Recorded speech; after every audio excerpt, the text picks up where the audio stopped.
So guys অনেকদিন পর video বানাচ্ছি গাইস। অনেকদিন পর ভিডিও বানানোর একটাই কারণ ভাই, যেই ফোন থেকে আমি ভিডিও বানাই তার ক্যামেরা ভাই গেছে। ভাই তোমরা হয়তো বুঝতে পারবে, হাত যখনই তুলবো ভাই দেখো সামনে একটা লাইট পড়ছে, কিন্তু তাতে কি হচ্ছে গাইস, ভিডিও বন্ধ হবে না। আমরা আজও দেখবো কিছু সেরা সেরা মিমস। ব্যাস ভাই আবার হলুদ ভাই। ভাই সোশ্যাল মিডিয়া খুললে শুধু ভাই এই একটাই ভিডিও চলছে, ভাই এক গ্লাস জলেতে সবাই শুধু হলুদ গুলছে। ভাই কি ভাই,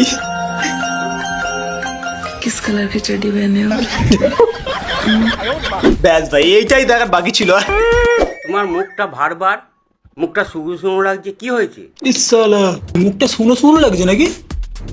ভাই আগের দিনে তো এলোভেরা মেখেছিলাম। সালা মারা গেছে। ও তোমাকে বাড়ি থেকে বিয়ের জন্য চাপ দিচ্ছে, কিন্তু তুমি বিয়ে করতে পারছো না কেন? তোমার রোজগার কম। আরে কাকু কৃষ্ণর ভাই মোটিভেশন দিচ্ছে ভাই। ভাই এ তো আবার একজন কমেন্ট করেছে, দাদু তোমার মেয়েকে বিয়ে করতে চাই, আমার কাম মনে আছে, বিয়ে দিবে? এ তো আবার দাদু রিপ্লাই করেছে, মেয়ে নেই। ভাই কি ঢেমন ছেলে বলে সব।